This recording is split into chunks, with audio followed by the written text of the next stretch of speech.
but your mama black. Typically, that is directed at men who get online and have constructive criticism about the women in the community. But I'm going to address it from a woman's point of view. You also hear, okay, one reason that you hear this sometimes, like when these men get online and they talk about single mothers, for example, and you'll have some triggered woman in the comment section talking about your mama was a single mother. So like, how dare you be against single mothers when your whole mama was one? Here's the thing. My mother was a single mother as well.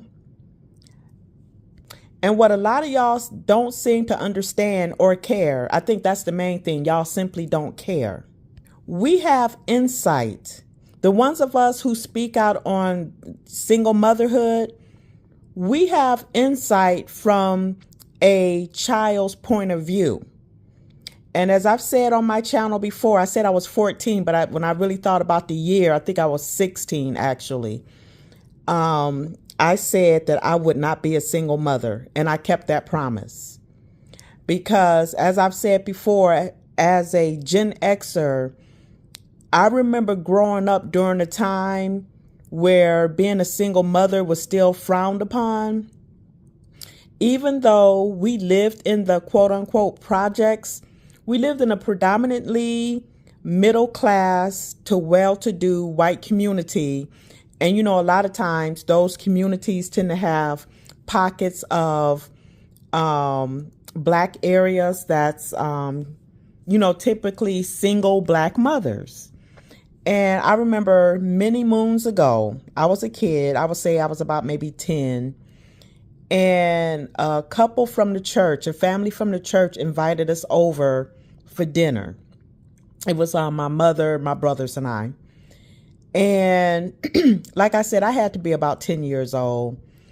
And I remember there was a dad, his wife, their children. I don't remember their names. It's been over 40 years ago. And I can remember even thinking then as a kid that something was missing. A father was missing in the home. And I've shared that on my channel before. And my mother, she left my stepfather when I was 7. And she left my real father right after I was born. So I didn't even know about him until I was 14. I've already shared that story before. But the reason why I'm bringing all of this up is when triggered women online, they try to sign language a man by saying, but your mama black. All the more reasons to not want to go down the same path that a parent took. If a man is saying XYZ about single mothers, and yes, he might have had a single mother, he doesn't want to relive that trauma from his childhood, perhaps.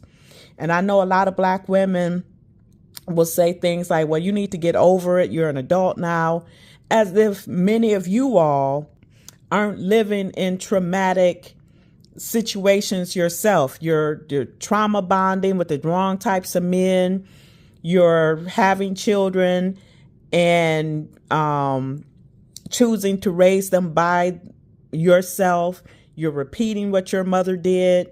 So I can't stand that whole but your mama black clap back or whatever. Because the ones of us who are calling out certain behaviors of our community, it's because we lived it a lot of times. It wasn't a bed of roses growing up in a single mother run home. It was not. There were lean days and wearing hand-me-downs, and it was a lot of stuff that goes into that. Not to mention not having a dad there. I didn't even realize that I was missing that masculine energy, that father in the home until I was older, until I was trying to be in a relationship myself. So surface level, it's more than your mama black. A lot of us did not want to repeat the cycle of our mothers, and I didn't. And the irony is My mother tells me now, you are a better wife than I ever was, because I did not want to go down the road that she took. So a lot of these black men, hopefully they're not the ones out here creating children and then saying, they don't want to deal with the single mother. But I'm willing to bet a lot of them aren't out here, aren't out here repeating the cycle of, their mother impregnating women that they don't see as wives or for the future. So that was my topic for today. I just wanted to address that, and I'll talk to you later.